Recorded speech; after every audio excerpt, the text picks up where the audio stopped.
At this point, I'd like to thank the candidates for sharing their time with us today. Welcome to the Flower Mound Democrat Candidate Forum.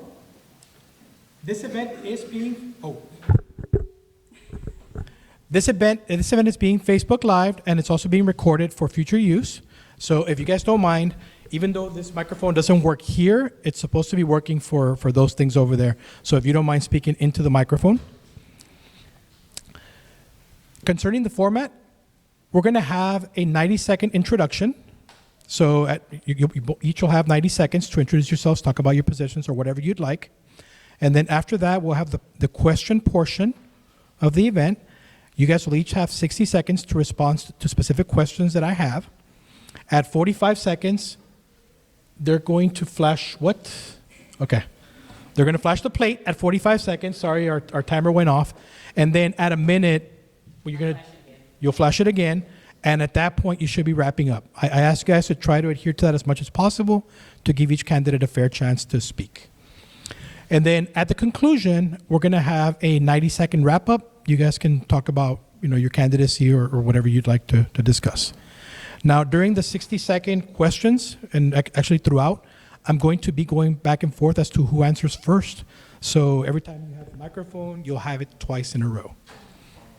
Do you guys have any questions? No? Okay.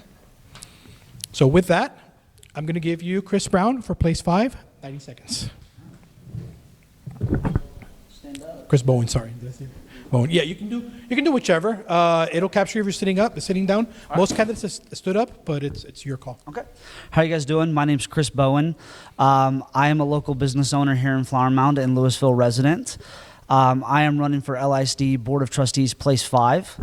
My biggest reason for running is my wife's a teacher in the district. We see what's going on in the district every single day, and I want to be a part of the solution for what's going on. So not only that, I also have 2 children that will be a part of LISD in the next few years as they grow up. So I've got 2 little kiddos at home, and I would like to continue LISD's excellence in education. And so I want to be able to give back to the community, and I believe that I bring a lot to the table, having that experience as the spouse of a teacher and as a small business owner that has experience in running a multi-million-dollar business. So thank you guys for your time today. Thank you. Good afternoon. My name is Jenny Proznik. I appreciate you all coming out to learn about the candidates for place 5 for LISD. The reasons I'm running today are the same reasons I ran for over 6 years ago. It's because I believe in a strong public education system. I believe they're the cornerstones to our communities. And I appreciate you all coming out and being informed voters. I think it's really important to hear from people that want to lead those schools. I've been a mom in LISD for a really long time. I have seen an education from kindergarten to a high school graduation. And I have also the 6 years of institutional knowledge of sitting on that board. My 2 kids are why I became involved in LISD, but the 49,000 students are why I stay. Their education is important to me because the education we provide today is the future we're going to live in tomorrow. I believe that LISD is an amazing school district, but it is not perfect. I believe we have to constantly be making sure that we are adjusting and adapting to our students' needs, wants, and for their success in the future. Those are some things that are important to me. I'm curious to hear what you all have to say and what's important to you. Thank you. If you don't mind keeping that. Okay, so we're going to make a change. We got cards now. So No. That's better. That's better. So green start, yellow warning, Okay. red stop. Yeah, I will say that's helpful because I saw the plate and I didn't know if that was halfway Yeah, down. So- I was gonna change, like somebody said. Yes. So the yellow will flash at 45 seconds, telling you need to kind of wrap up, and then at a minute it'll be red. And if you don't mind wrapping up at that point. All right.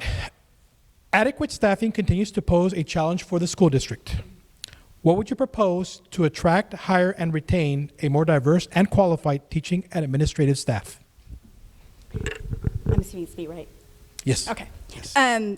One of the things that we've done as a board is we've certainly tried to pay our teachers well and competitively with surrounding districts. We also provide what I'd like to call some of the best professional development in the state of Texas for our teachers. The other thing that we have done to attract teachers is to go out and reach out to local universities to make sure that they can student teach in our district. First of all, it's a great on-the-job interview, and secondly, we get to see exactly what they offer in their educational services to the pipeline coming up. We have to continually be reaching out to historically black universities. We need to continue to reach out to across state lines, to those states who don't pay their teachers as well as we do in Texas. I think those are ways that we attract people to our district, and I also think more importantly, it's the way we keep people in our district. Thank you, Ms. Proznik. Mr. Bowen? So I think there's a lot of different ways that we can attract teachers to our district. Pay is just one of them.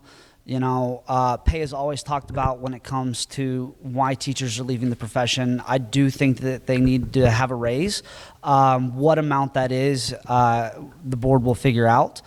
One of the other options that I know that the board has talked about would be having a part-time option, so a Monday, Tuesday, every other Wednesday possibly. I know that's really popular in other states as well because it gives a lot of flexibility to teachers who maybe don't want that full-time responsibility, but have that part-time responsibility with a partner teacher as well. So I will also say that reaching out across state lines is a big one as well. There are a lot of states, and even within Texas, that pay a lot less than LISD. So I think those are great options for how we can continue to hire new teachers and help with the teacher shortage. Thank you. If you don't mind keeping that. Yep. What are some of the current equity disparities in LISD, and how would you address them? So I believe that the equity disparity is more of when it comes to the communities themselves. I don't know that there's necessarily equity disparities within the schools. So my reason for saying that is even in our Title I schools, they're getting more money from the district. They have more counselors that are on staff.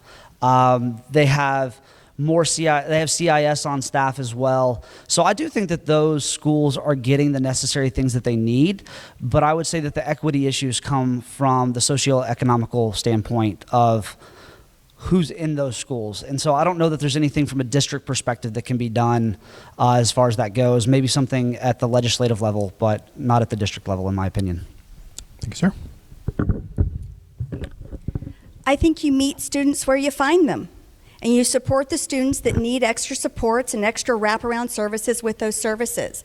And we're fortunate in LISD that we do that, and we do that really well. We do that with communities and schools. We do that with AVID. We do that in partnering with businesses to bring people in to help our students beyond high school.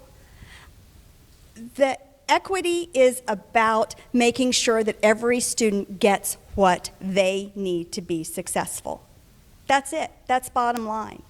I believe in LISD we do that. I believe our teachers know how to meet student needs where they find them. I believe that we know how to identify students who need a free lunch, a free breakfast, so that they're not hungry, so that they can learn. I believe in LISD we have those supports in place through extra tutoring available, through those extra services to make sure that those students are successful. Okay. You don't mind keeping that? Yeah. Yeah. Many students are behind due to COVID and teachers are stretched. What suggestions do you have for helping students catch up and also reconnect with friends without further burdening the teachers? I think the learning gaps that COVID have placed on us are large. I also think that we are at this time are using ESSER 2 and ESSER 3 funds to make sure that we're filling those gaps, to making sure that we're meeting those students with tutoring and the summer school. The first thing we have to do is identify those gaps. The other initiative that the board asked for last year and that I was a large proponent of and asking for is 100% participation by our high schoolers in an extracurricular or a club. And that's because we have become disconnected. And having a student connected to their school, they have better grades, they have better attendance, they have a higher GPA, and they have less discipline issues, which to me makes for a better learning environment for everybody. That is how I think we start to build in the community that I think is needed to help students succeed. You can never have too many cheerleaders in your life. And I think that every student should know that not only the district, but the community is behind them in that push. So I believe that we have a lot of those systems in place already. So the after-school tutoring, the summer schools, things like that. I believe that the gap that's been created due to COVID and the strain that it's put on those students, I think it's going to take several years for those students to get caught up. I don't think that there's an immediate fix for it. I think that that's what people want is an immediate fix, but I don't know that there is one that doesn't put tremendous strain on teachers. I believe that it's something that's going to take several years for those students to catch up to those levels to where they need to be. But that doesn't mean that our teachers aren't working so diligently every single day to meet those needs, because they absolutely are. But I'm not sure that there's anything that they can do post what they're already doing to go ahead and meet those needs. Okay. Thank you. You don't mind keeping that. All right. The next question is going to be a little bit different because I understand, Ms. Proznik, you're an incumbent. Yes. So Mr. Bowen, what are your top 3 goals if you were elected to the LISD school board? Yeah, absolutely. So one of my main goals is to bring a little bit more transparency to the district. I know that in terms of a lot of parents that are involved with the district currently are a little upset with, not being able to preview some of the apps that are on the iPads, not being able to see some of the curriculum that they'd like to see, not being able to see some of the books in the school that are available. So I would like to make that online, available online to a lot of those parents. I also think that I bring a very well knowledge of finance to the board, and so I would like to see where we can cut back some expenses as well. So, okay. And then Ms. Proznik, what are your top 3 accomplishments as a school board member? Oh. So I think our greatest accomplishment as a board, and I want to make something very clear, I did nothing on my own.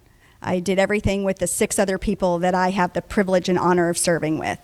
I think the passing of the 2017 bond is something I'm really proud of because it not only has upgraded some of our facilities, but it created opportunities for students across the district.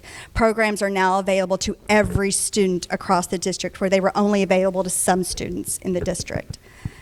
The other thing I'm really proud of is our latest hire of our new superintendent. We have hired somebody who has a vision for LISD that is in line with the board, whose focus for their last years in our district has been on student learning and student success. And I'm really looking forward to that opportunity of working with her and shepherding this district on into further excellence. Thank you. You don't mind keeping that? It's your turn still, right? I Yep. learned at the end. According to LISD.net, LISD spent an average of $15,262 per student in 2021. What ideas do you have to increase per student funding for educational programs, and how would you accomplish that, or do you feel that's enough? Well, in some ways, it's never enough. I think that if you look at our budget, we actually spend $8 more per student average than the state. And I know that doesn't sound like a lot, but we've got 49,000 students. And we spend more on our students than the state average. I think, as I said earlier, you meet students where you find them, and that's an average. I would say for some students we spend more. If you looked at them, for some students we spend less. You meet students and their needs where you find them. And you take them from, I call it the mountain speech, but you take them from the bottom of that mountain. And some kids come to us equipped to climb that mountain. Some kids don't come with anything at all. And it is our job as a district to equip them and get them up over that educational mountain. Some students don't require as much help. It's not all about dollars and cents. It's about the effort and the time and the energy you put into those students. And our teachers do an amazing job of getting them up and over that mountain. Thank you. Mr. Bowen? At any point, I'm sorry for interrupting. At any point, if you guys need me to repeat the questions, let me know, because I know that, you're going back and forth, and so if that happens, let me know. And the other ones I was, but it seems like you guys have a handle on it. well, let's go ahead and repeat that last question. Sure. LISD, according to LISD.net, LISD spent an average of $15,262 per student in 2021. What ideas do you have to increase per student funding for educational programs, and how would you accomplish that? Yeah, absolutely. I think the biggest issue would be working with the legislators to get rid of the funding that's going back to the state. 10% of LISD's budget's going back to the state, and the bulk of that's going to their general fund. I think working with the legislative branch to reduce that amount would go a very long way in helping to fund our students, even more than what we already are. I don't think that's a very small amount by any means, and I don't think that the solution is raising taxes or cutting other areas of the budget as well. I think that our number one priority needs to be working with the state to lower that money that's going back to the state, because they're only providing 12% of the overall budget anyway, and they're getting 10% of that back. So at the end of the day, that's 2% of the budget that they're providing, with a lot of expectations that come along with that. So. And your next question is for you. What kind of education grants do you believe the school should apply for, and how would you use them? That's a tough one. I believe that they should apply for grants when it comes to student funding, funding extracurriculars, and things of that nature. Outside of that, I'll be honest that educational grants are not my forte, and I do need to do a little research into that. So. Okay, thank you. Ms. Proznik? All of them. I think some of the grants that we received as a district that I'm really proud of is some grants that we use for our English language learners, which they're now calling Emergent Bilingual. Those are some of my favorite grants because it's my favorite program to go into the summer. And it's where we take students who come to LISD, where, by the way, over 83 different languages are spoken. And we pair them up with other students who don't speak their native language. Their only common language is English, and we give them a project. And by the end of that 3 weeks, they have that project. It's called SOAR. If you have an opportunity to see it, it's usually in June. Go, you will be amazed at what they do. It's doing grants like that help subpopulations move forward, reach those educational goals. Those are the kinds of grants. For example, our T-class grants that I've had the privilege of going out and celebrating for our Grow Your Own teachers recently, so that they can become certified teachers, and they can get, it's a statewide grant for those wanting to become a teacher here in LISD. Those are some of the grants that I would like, but I think all of them, because all of them help students.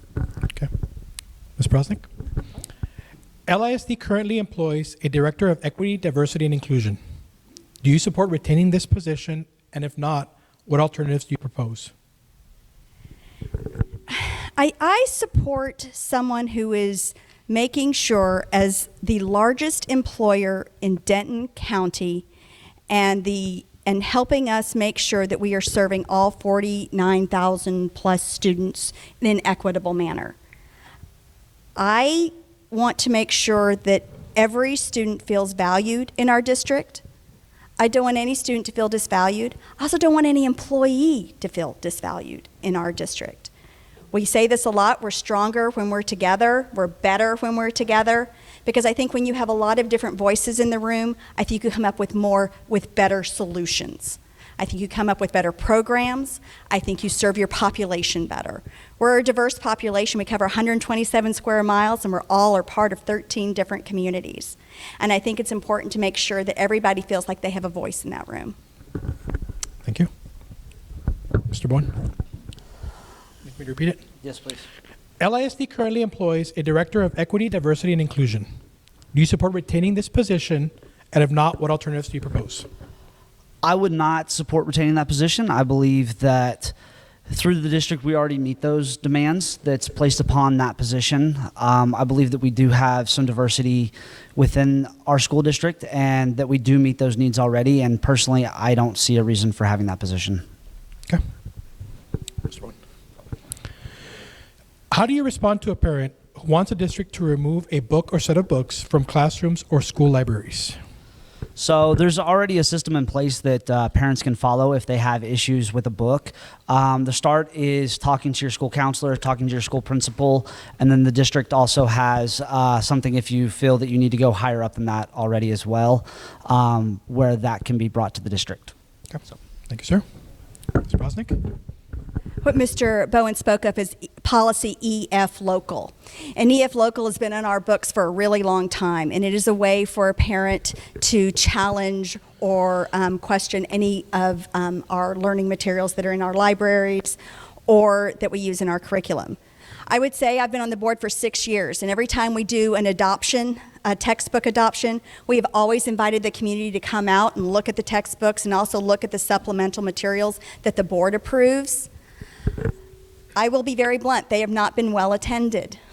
I've been there. They have not been well attended in the past. It is my hope going forward that they will be better attended and that parents will be paying closer attention to the materials that the State Board of Education approves and the supplemental materials that the board approves. Okay. See, look, I kept There you it. go. I told you I'm learning. Much of the school board activity involves budget creation and approval. What is your process for working through a budget proposal and deciding on a final budget? So I'm a wonk in this. So I get our budget. We're fortunate we just started our budget process recently on the board. I usually pull the last 2 or 3 years of budget and I start comparing and I see where we're going down and where we're trending up. The most important way a trustee can have influence is in the budget. 84% of our budget are employees. 84%. That is where we have the greatest impact. It is where we have an impact for pay. It is where we have an impact for the benefits that our employees receive. And as a trustee, it is my job, and how I look at it is I want a student, teacher-focused budget, because that's why we're here. I want most of the dollars being spent in the classroom and dollars that actually support students and make the district stronger. We're here for learning. So I believe it starts at looking at the previous budgets. So going back, looking at 2-3 years back in the budgets to see what was spent where improvements can be made to the budget. There's always things that you can go back and look at and say, well, this was a success or this was a failure. And I think cutting some of those failures is a great start when looking at the new budget. I also believe that the majority of our budget should be spent in our classrooms, educating our children, making sure that they have all the things that they need to be able to set them up for success in the classrooms. So when looking at the budget, that's how I would approach it, is what's going to make our students the most successful and what's going to help them succeed later on in life. And so making sure that our budget's focused inside of the classrooms and how that affects our children would be number one priority for me. Okay, thank you, sir. What do you see as the biggest challenge facing Louisville ISD today, in the near future, and in the long term? The teacher shortage, 100% that's going to be the shortage of teachers right now. Our schools are losing teachers in the middle of the school year. Not that that doesn't happen normally, but it's at a much higher rate than what it typically would be. And I think that we're going to have a much higher rate of teachers not returning to the classroom. So if I could say the one biggest issue that we're going to face in the coming years, I think that only is going to trend upwards. And so it's important to make sure that we're doing everything that we can to recruit the next class of teachers and, take care of the teachers who stay on staff as well.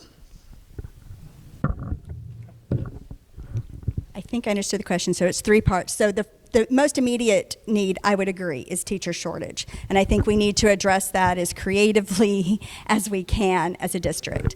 The next thing I would say is technology. We found that technology was really needed, especially when COVID hit. But I think we need to really start examining what that looks like. And are we going to have to consistently go after a bond package in order to refresh our technology? The last and the final one, the long term, it is recapture. It's the way the state funds us. House Bill 3 took away local control for districts to adopt a tax rate. It is now a math problem that TEA executes.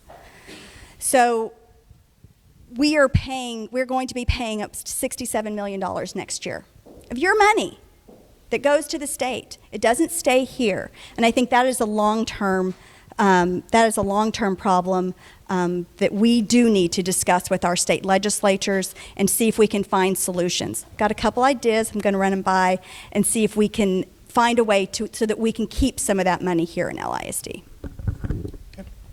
Candidates, with that wraps up the question portion of this forum. So now you'll each have 90 seconds to talk about your positions or whatever you'd like. Once again, thank you all for coming out. I appreciate it. I usually, in most of my conversations with community members or even emails, saying, I can't do better if I don't know better. So if you have a concern, if you have a story you want to share, please find me and let me know so I can do something about it or I can actually share your story. I love LISD.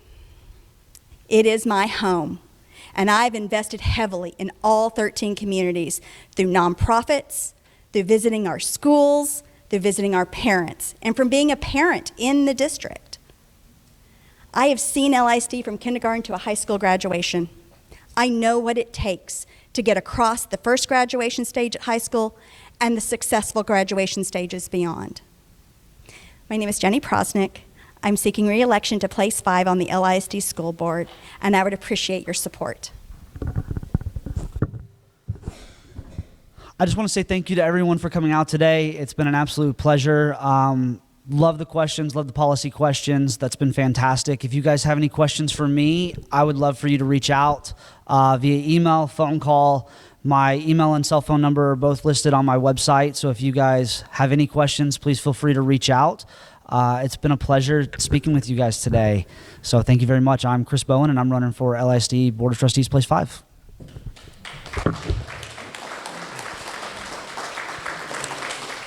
So once again, we thank you guys for sharing your time with us. And this is for Place 5, guys.